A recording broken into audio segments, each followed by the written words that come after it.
Isama basa ko kuna Jehova.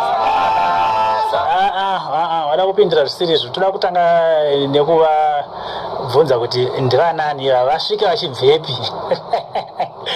Right, ndine vaenzi vandinavo panapa saka rega nditanga ndamborova kambokawo kamwe chete kekutanga ndika tigozonzwa kuti ndivanani vabve nepi pachirongwa asanganai nevaimbi. Hanzi tasvika vasvika vari pano vaenzi vacho 7 minutes past 11 ndoma dzasvika nguva dzacho pamana maximax kuwasha wenhepfenyu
past 11 o'clock ndaba dzasvangwa dzacho mavanzwa kawo vaimba hanzi tasvika vari vati fambai chiedza ichocho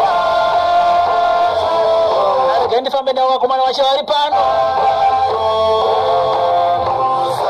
arega nditi vazvitaurire vakomana makadi tinofara vakadini murufara here aiwa kumana murufara imwe kufara zvakanyanyisa shuwa shokwadi yakanyanyisa apa ingona hamusi kuseka kuratidza muri mazoseka right ndinoda kuti nditange nekuti mukwase vateereri mutiudze kuti ndimi vanani uye mabva kupi vateereri makadini zvenyu. Zita rangu ndinoitwa Abiot Taruvinga uye zita rechikwata rinonzi Zvapupu ZvaJesu Mhondoro Apostles. Zvapupu ZvaJesu Mhondoro Apostles. Abiot Taruvinga. Abiot Taruvinga. Abiot. Abiot. Ndanifunga kuti Abiot. Alright, ko mukuru anonzana vakasunga tai. Homesi makasunga matai vakomana. Ava ndokukwazisai muri yose yeZimbabwe. Ini ndinoitwa Shekmoshe Sango. Ndiri mumwe vamwe vechikwata cheMhondoro Apostles tichigara kuBeatrice. Ko nime munonzi Mhondoro Apostles muchigara kuBeatrice zvokufamba sei? Ya inauye kuti chikwata ichi pakutanga kwacho yakanga iri project yemayouth emwe inonzi Mhondoro region kucheche zvapupu ZvaJesu Apostolic Church. Saka zvakabva zvatipa kuti tive nezita rekuti Mhondoro Apostles. Ya in simple terms mapostori ekumhondoro. Ndo masimple terms. Masimple terms ndoti chi kutaura kwakareruka. Kutaura kwakareruka. Amawanza waenza ndinawo nhasa. Ndo wakaimba kambo kari pasi pezwi rangu apa. Kanonzi tasvika. Mati kambo kanonzi chi? Kanonzi fambai. Kanonzi fambai asi mukimba tasvika. Masvika paRadio Zimbabwe. Hanzi mutero vanhu vasvikawo vakabva ndipinza munyasha. Hanzi ndarasa mombe handichadzione maona zvamaita kumana munhu atorasa mombe kapi nenyaya yekambwaka. Iwe ucharohwa nevanhu tsvaga mombe idzodzo hamene hako. Rasa mombe zveshuwa. Asi nekuda kwenyasha uchadziwana mombe idzodzo right. Tiri muchirongwa sanganai nevaimbi. Ndine vakomana veMhondoro Apostles panapa mawanzo vachiti vanogara kuBeatrice asi vatiwo vanogara kuBeatrice asi vachinzi Mhondoro Apostles. Mawanzo kuti sei vakazotumidza chikwata chavo kuti Mhondoro Apostles panapa. Right, imi vakomana munorova musambo wechipostori. That is muri mapostori. Tiri maapostoli. Muri maapostoli. Tiri maapostoli vanonamata chechi yeZvapupu ZvaJesu Apostolic Church. Chikwata chenyu ichi chakavambwa rini chinonzi Mhondoro Apostles? Chikwata chedu chakavambwa mugore ra2012. 2012. Asi takazokwanisa kuve nealbum redu rekutanga rakarekodwa muna 2014 rikazobuda muna 2015 rainzi Baba Vedu. Makazobudisa 2015 asi makatanga 2012. Zvii zvaitika kuti muzotora nguva yakareba kusai muzobudisa album yekutanga 2015 matanga 2012 chichainetsa? Ya zvizhinji zvaiitika ndezvekuti vazhinji by then takanga tichiri vana vechikoro vanga vari muformal education system uyezve maresources aiti tinetsei kubatanidza kuti tikwanise kuzotsikisa mimhanzi yedu. Kusvika pari zvinezvi mane maalbum mangani kubva 2015? Ya pari zvino tane maalbum anokwana waita 4 kana kuti mana. Ya maalbum. Rekutanga rinonzi Baba Vedu. Rechipiri rinonzi Ndichaonga Jehovha. Rechitatu rinonzi Mapisarema. Rechina ndo rinonzi Vhangeri rine song yamanzwa ichirirapa inonzi Tasvika. Right. Saka anonyora masongs aya muchikwata ndiani? Ndimuri 2 here kana kuti ndiani anonyora masongs aya? Pamasongs atiwanzaita zvekunyora tinowanza kuti kana tikasangana kunyange tiri vaviri kana vatatu tikangoverenga shoko raMwari rinova Bible tichingopedza kuverenga Mwari vanotibatsira kuti tive nesong tobva tatoimba ipapo yotobuda. Saka ambo aka kari kuti tasvika. Ndanzwa wangu muchiti munoshandisa Bible asi zvazvo muchiti Bible riri apa pati pane mumwe munhu anozotanga kuti right ndaona vhesi yakati vakomana panapa tinoona kuwana kambo kakadaiswa kambo aka ndiani mati mamunyore munotora muBhayibheri? Tinongoita zvokuti tikaverenga shoko togona kutora zvinhu zvokuraramika munyika totozviaplya tozviita kuti zvibatane. Akatanga nekambo aka ndiani akanonzi Tasvika kari pasi pezvangu? Aka ndindakaka tifunga kamwari vakatibatsira kuti tikafunge kakazoenda zvizva zvaitika kuti mufunge kamboika chakaitika ndechekuti ndakarangarira kuti kana tichirarama tiri panyika tine madambudziko mazhinji pamwe dzimwe dzenguva anogona kuita kuti tidzokere shure pakunamata ndisaka manzwa chiti kunyange tikasvika pane gomo rakakura sei kunyange pamiedzo yakakura sei hatifaniri kudzokera shure mukazonzwa pamberi pacho kanotaura kachiti tariro yedu tiri panyika panapa zvisinei nekuti tasangana nematambudziko asi tariro yedu ndeyekuti tiende kudenga kumberi kwacho pamunozonzwa kachiti fambai kwakuri kusimbisa hama dzose kuti kunyange tikasangana nemadambudziko akakura sei mwari vanongoti fambai sezvakataura Jesu paye kuti naizvozvo endai neevhangeri youshe kusvika kumugumo wenyika musadzokere shure ndo maimbiro atakaita nziyo iyi vanzwa vainzwa ndinawo nhasi muchirongwa sangana nevaimbi nevakomana vabva Beatrice vanoimba nechikwata chinonzi Mhondoro Apostles. Zvanzi tinotenda vakomana veMhondoro Apostles harambai makadaro ane ushumiri hweshoko raMwari nefinance. Munokwana kuva nesu pa 0714024553 0714024553.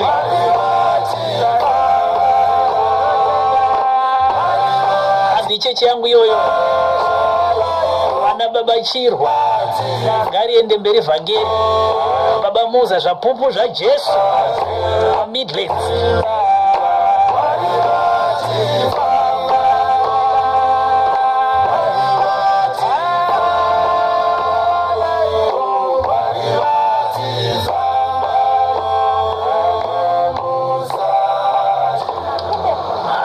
Rega ndimbosimudza kana kanonzi mabasa ava ndiani akakafoma kanonzi mabasa ndiani akakatanga aka kanonzi mabasa kakatangwa nemumwe watinobata naye anonzi Tanzukwanashe Masunda asi pari zvino ari kuSouth Africa asi takazoka tikashaurwe neanonzi Richard Chakaza izvino zvari kuBulawayo ndiakashaura zvatinoita isi pachikwata chedu hatinei nekuti munhu ndiye ava pasoungana kuti atanga tinoti munhu akauya nesongo yake tinozoisa apa totsvaga munhu anokwanisa kunyatsa kuivamba zvakanaka zvinoita kuti munhu wese anyatsopinda pasongo iyoyo. Alright.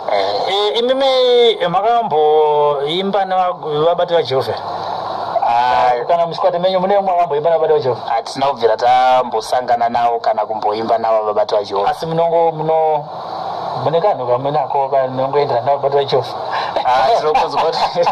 Tinozwa chipostori chavanoimba nechedu chakada kuti fananei ndizvozvo. Alright, tikatimbosumudza bana apa kanonzi mabasa kubva kumaMhondoro Apostles 19 minutes past 11 apa dzasvika nguva dzacho.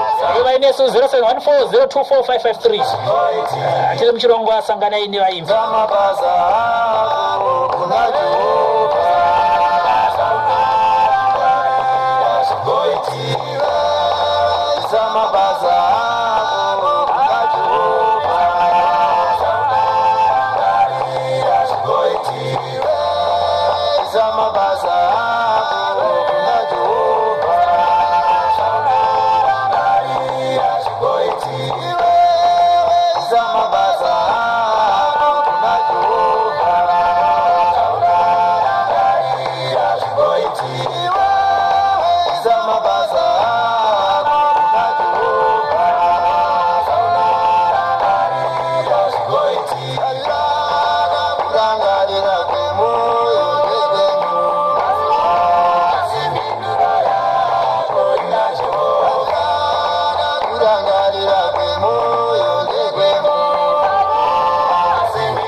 kurangarira kwemwendo ndokwemunhu anzi ava vanogona vanavo ngavarambe vakadaro. Taura ikiti muchengi pamountain vanogona varume vanga varamba vakadaro. Ndipo bali vabva inona varume vanogona zvavavo.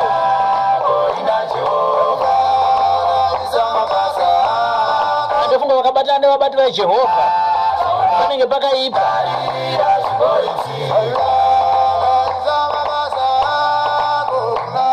Dzidzo dzinokomborera dzingavaramba vakadaro. Akakambuka nonzi mabasa muri kunzwa zvitaura vanhu handisi ndega ari manzwa yanzi enda munobatana nevabati vaJehovha. Mukunzwa zvitaura makomende vanhu imimi maramba makati hapana munhu akamboimba nevabati vaJehovha pamuri kuti muzova nechikwata chokuti iko zvinhu taakuimba toda kuimba nziyo dzedu dzakadai so ndoziva vanhu vakada kuti vafunge zvokuimba vamwe ndovanotsvaga magitari vototsvaga mangoma votsvaga chichi ima vangoti isi hatidi zvese zvitoda kungorova nzimbo dzedu dzakadai so kuti mukuzofunga kusvika panguva dzokuti maakuda kuita nzimbo dzenyu zvakamira zvakadai so zvakatanga sei? Matangira zvakaita ndeyekuti panguva iyoyo takange tichiri kuchikoro vazhinji vedu taive vanhu vekuti kazhinji kuchechi kunoitwa zvemakwaya emaregions. Saka mumakwaya imomo ndo matakazorealiza kuti tiri kunzwa kuti basa redu rinofanira kuti rikure kuti rigone kusvika kumunhu wese kwese kwese shoko raMwari rizivikanwe. Saka ipapo ndo patakagara pasi tikati tiri vakomana vechidiki regai tive nechikwata chinogona kuti tiparidze shoko raMwari zvinoshambadzika kusvika kumugumo wenyika. Sekutaura kweshoko kuti paridzirai shoko ipapo muchava zvapupu zvangu kusvika kumugumo wenyika. Saka ndo paive nechinangwa chedu chekuti shoko rigone kusvika kumugumo wenyika burikidze nekuimba. Saka takazosangana saizvozvo then ndobva tagara pasi tikaona kuti hatina umwe musambo watinogona kuti tiimbe isu tiri mapostori. Saka nzira yechipostori takainzwisisa uye tinotenda zvizere mairi kuti inzira yakanaka ndokusaka takasvika pakuimba musambo wechipostori. Muri kuzvinzira muri yeZimbabwe vakomana ndaritora panapa hanzi neumwe hanzi ndandotofunga kuti ndiye vabati vaJehovha kaini because pandanzwa kambapo handaunzwa muchitara pekutanga saka ndafunga kuda vabati vaJehovha vari mustudio anonzi Lorenza kutaura vanonzi Mhondoro Apostles ndo andokutandira navo nhasi uno muchirongwa sanganai nevaimbi hanzi vanogona vakomana vanga varambe vakadaro ngazviende mberi.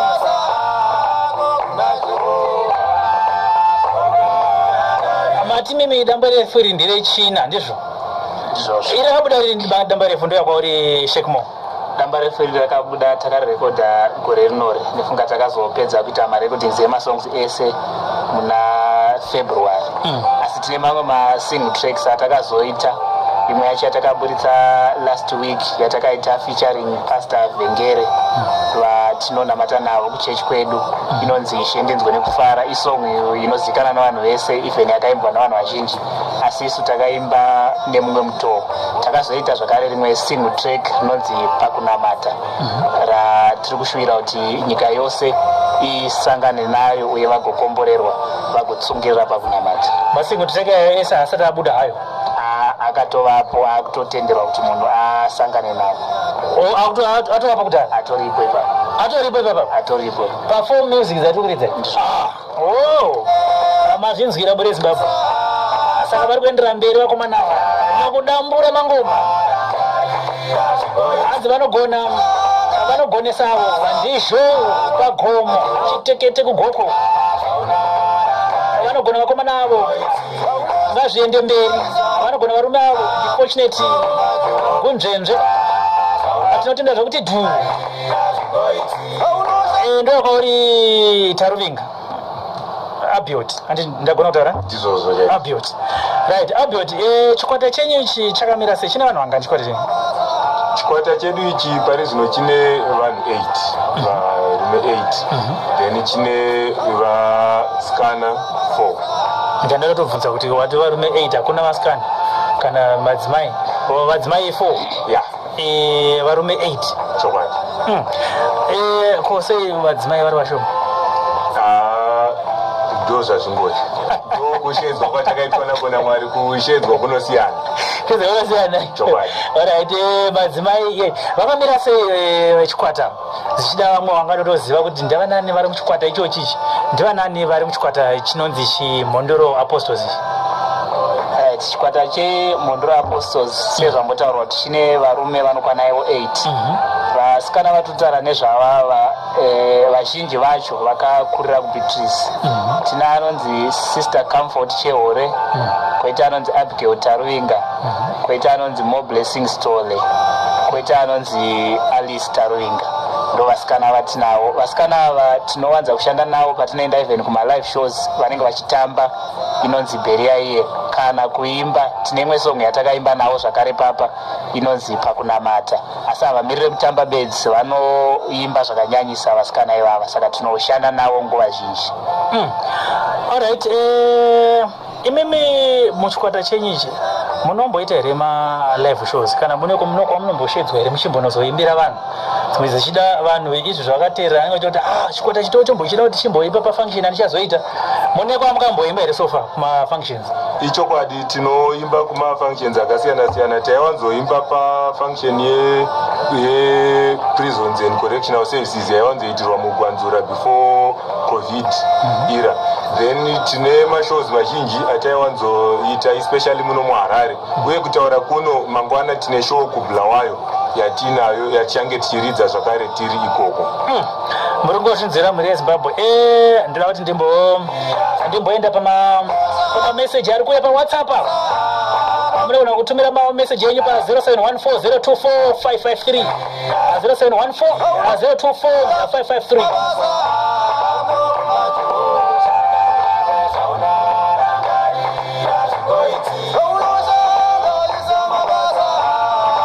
Mwachiri kutumira message dzakuda asi shongari ende mberi mapostori avanogona mhani vanava nditina chimandaza paMhondoro avanogonesa vanavo kana mune zvamunoda kuziva pamusoro pavo 0714024553 0714024553.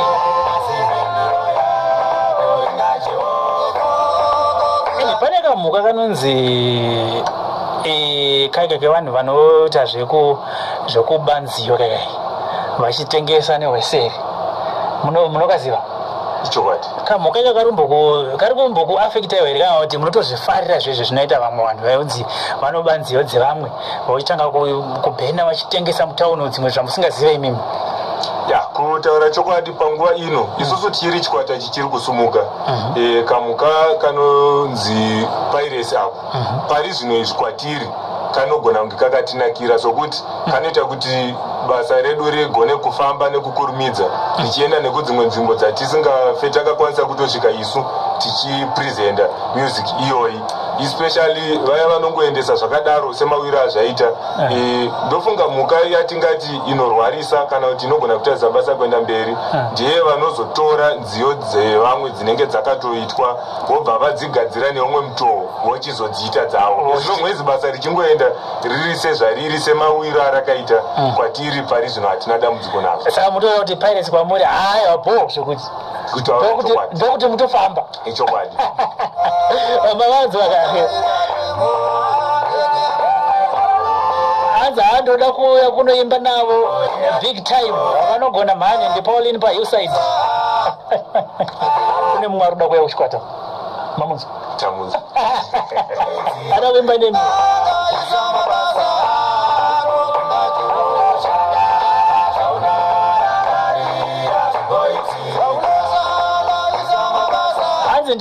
ndibvunzirewo kuvakomana veMhondoro Apostles ava kuti vane any featuring here avakaita oro vachiri kungoitwa mabasa avo basa ravo vari voga? Mafeaturing tinawo pari zvino tine song icharidzwa ipo pano yatakaita featuring Pastor Vengere uye kumberi tine mamwe mabasa asati apedza kugadzirwa asi arimo munzira atiri kuficha zvakare nevamwe vaimbi vechitendero. hanzi vanogona zvekuti vakomana ngavamboita collab song vane vabati vaJehovha. Ndofunga nyika ingazive Mwari. Ndembizi kugokwe kunjelelo. Toti ndambizi ne WhatsApp message yavatumira. Vakomana vanogonesa. Ngavatisiro namba dzavo. Tikudawo nziyo dzavo idzo. Ndi mai ano tichaita kuti vagozosiya nziyo dzavo vakomana ava. Right, matime mune mamwe maalbum yamakaita ndizvo. Ndoda kuti pana mumbondiroera kamukambo mualbum yamakaita before isiri iyi. Hapana chakaita. Muri prepared? Hapana chakaita. Serious? Hapana chakaita. Mazvibira? Achazvira. Mazvibira kupinda mu. Hapana chakaita zvachose. Mudauro wakambona nzichi? Chero kamunongodzwa kuti isu tisinongo. Ayo, ndoti mundodzika kwete dziri apa idzi. Ndoda kuti muri dzamukamboridza before. Dzamakavidza maalbum amashure. Alright. Mudauro wakanonzichi? Nhasi tinogona kurovera ikari paalbum redu rekutanga kanonzi Mwari wedu mumwe chete. Kunyange zvazvo chikwata chedu tichiimba takati one day asi pari zvino tiri vaviri tinogona kuita kuti tivape wechitatu muchiaira. Musaembeka sazogonawo mana munozondimakisisa kako akanyanyonetsa. Alright, handetoni. Vamwe vanoti ala, vamwe vanoti ngosi, vamwe vachiti Kristu, Mwari ndemumwe chete. Vamwe vanoti ala, vamwe vanoti ngosi, vamwe vachiti Kristu, Mwari ndemumwe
mwanzi vanzi mutera wasko akumana nani chimba kumana bvunza vakumana nani chimba muno vakumana hanzi famba ndipate ndinyona hanzi vanogona vakomana vakaipa vakomana vari kuruva live wena Ngavadze Mwari angavaendese kumberi basa ravo.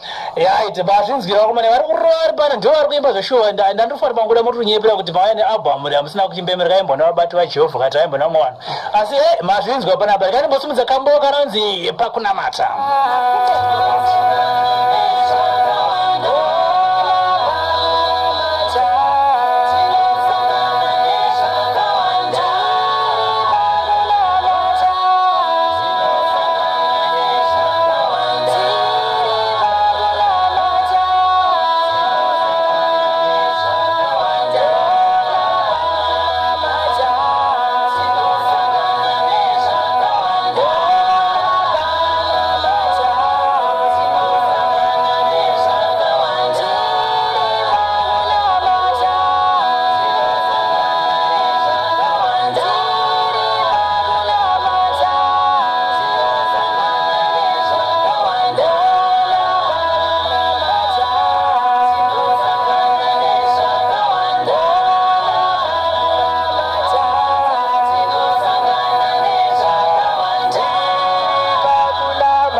minutes to 12 o'clock kwanza shangwa dzacho anza apo wakachinja pattern yekuimba nayo kunge ma Pentecostal Albert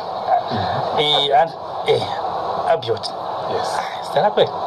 Menonas. Stella kwe. Ndichangoramba kuti ndichiti ataruvinga. Nokuti yai Abiot. Ndiri muzokuranzi Albert. Saka rikuramba chinhu zvose kunaenda kuna Abiot. Anzi makachinja kapa musambo wekuimba nawo.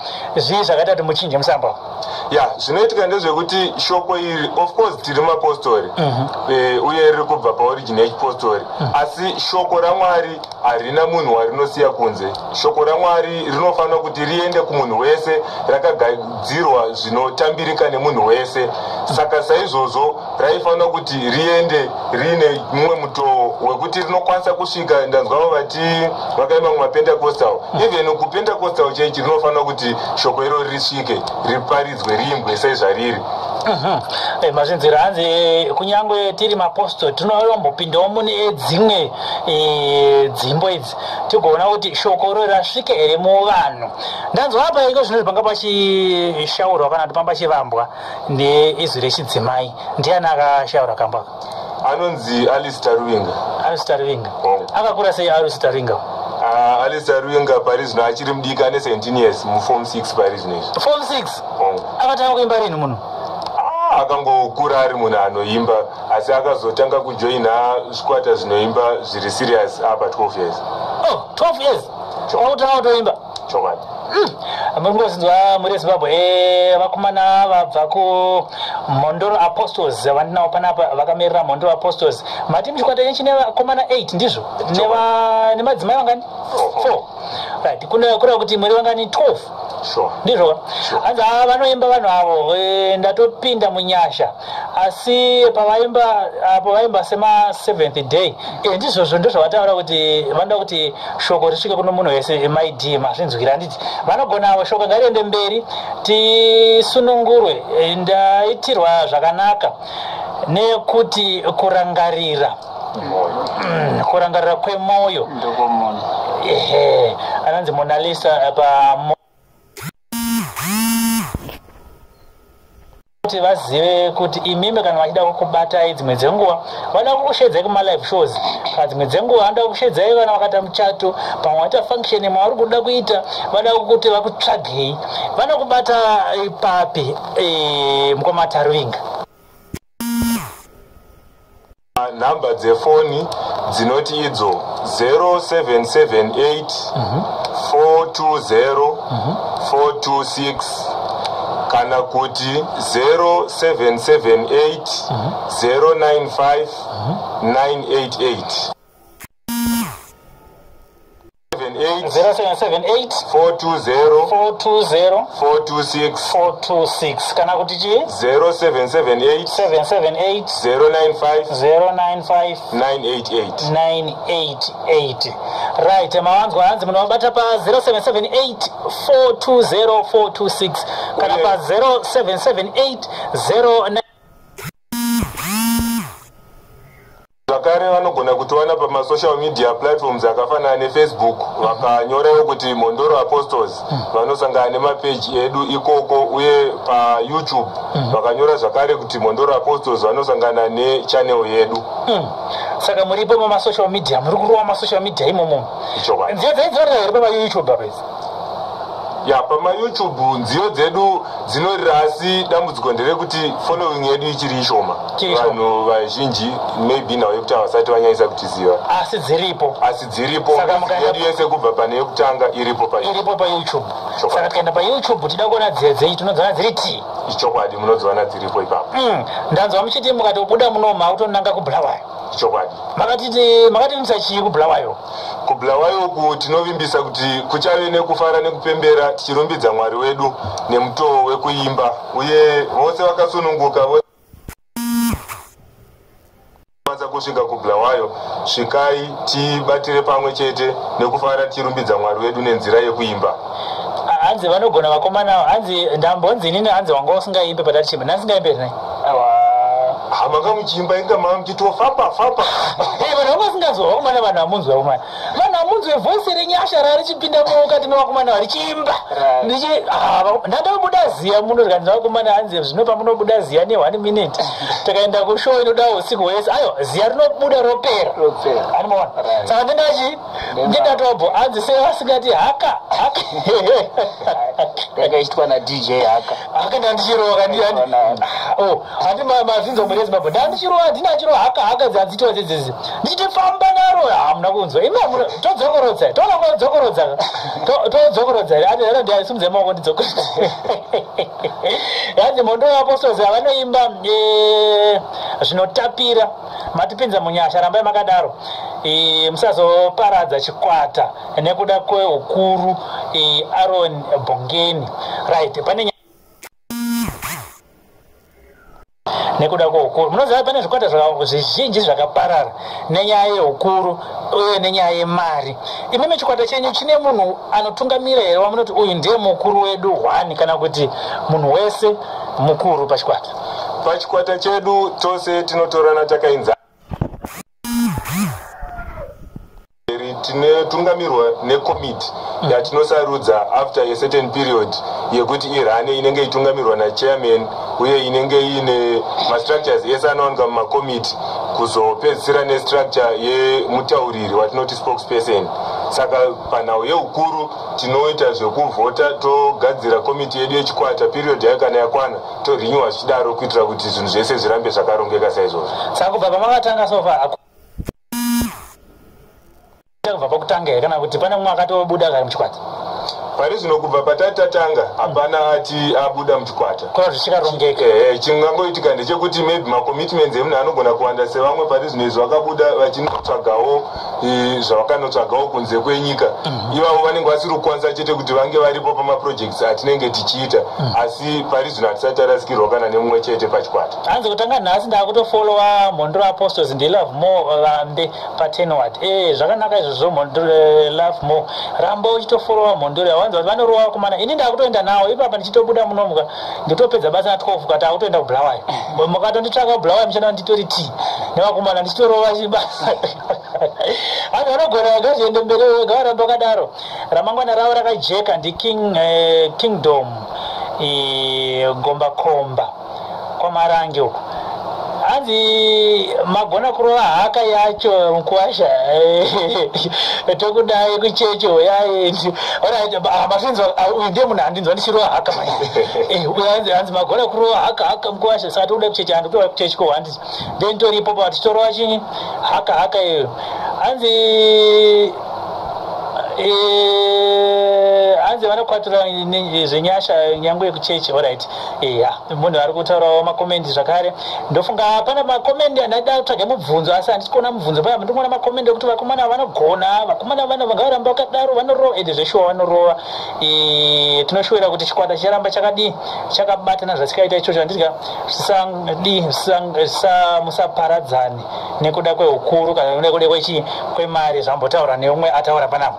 Rega ndisimudze kambo kekupedzisira kanonzi chaka kambo kekupedzisira kanonzi ishe ndinzwe nekufara kanonzi ishe ndinzwe nekufara pane kamukambo kamborwa nevabati vajehovha kanonzi ishe ndinzwe nekufara iyi musongo yatakatora yakaimbwa even nezvikwata zvakawanda asi takaimba nemumwe muto takabatana navanonzi vavhengere. Ndo mukabatana navavhengere alright. Regai panapa ndofunga ndokachata kambo kokupedzisira muchirongwa chinosanganai nevaimbi. Regai ndidzokorodza zvakare nhamba dzeMhondoro Apostles kune vamwe vanga vasina kudzibata. Nhamba dzavo vati vanobatika pa 0778 420 426 kana muchida kuashedzaka kumafunctions akasiyana-siyana. Kana mune mafunction mukavabata vanodii vanomhanya vachiuya 0778 095 988 reka ndimbosumudza kambo kokupedzisira pama tinzwe nokufara tinzwe netsitsi dzako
minutes to 12 o'clock akadzasangwa dzacho kanonzi Shendinzwe nokufara vanga vakabatana na Pastor Vengere vakomana veMhondoro Apostles vana chikutorana nhasi uno hanzi vane mavideos here vakomana avo ndilove vambe patenward mavideos aripo vakangoenda paYouTube vanongoti Mhondoro Apostles tine mavideos atakaita kubva kualbum redu rekutanga baba vedu ndichaonga Jehovha namapisarema mavideos aripo hanzi kungoma varuwe here hanzi mumboridza here ngoma mukatikati mumo ngoma atirovi tinorowa maoko munorowa maoko mazvinzwa ka vanorowa maoko chete ngoma varuwe ba right vakomana veMhondoro Apostles ndivana vachifamba navo nhasi muchirongwa asangana nevaimbi right mashoko enyu okupedzisira kuvateereri netonga nemukoma Ruvinga nekuchidimbu muchidimbu mashoko angu ndingangoti Mwari vakanaka uye Mwari vane rudo navanhu Mwari ndivo baba vedu zvinhu zvose zvatinosangana nazvo munyika panguva dzose zvinofanira kuti tizviudze kuna Mwari kana tikafara ngatiudzei Mwari kuti Mwari tinokutendai tiri kufara tikamuka tiri vapenyu Mwari tinokutendai tiri vapenyu kana tikasuwa Mwari honai ndamanikidzwa nechakati ngatijei ukama naMwari Mwari vatiitire zvakanaka mukoma Shekmo mashoko angu ekupedzisira tinokutendai mhuri yose yeZimbabwe nekutitsigira kwamunoita tishuwa kuti kwose kwamune muri Mwari varambe vachikuitirai zvakanaka uye tirambe tiri panzira dzaMwari kuti Mwari vagozadzisa zvatinoshuwa zvakanaka